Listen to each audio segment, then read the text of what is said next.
দেখো বন্ধুরা, আলু সিদ্ধ আর ডিম সিদ্ধ ভাত নিয়ে বসেছি আজকে।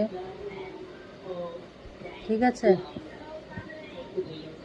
আজকে কিছু করিনি, তো শুধু আলু সিদ্ধ আর ডিম সিদ্ধ।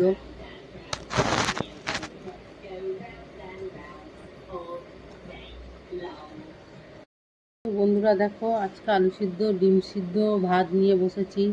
4টে শুকনো লঙ্কা মেখে নিয়েছি, দেখতে পাচ্ছ? তো এই সবে খেতে বসেছি, মা খাচ্ছি, এখনো খাইনি।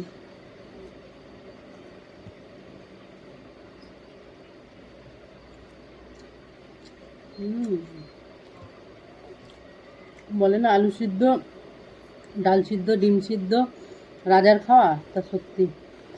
কিন্তু ঝাল, 4টে শুকনো লঙ্কা একটা আলুতে।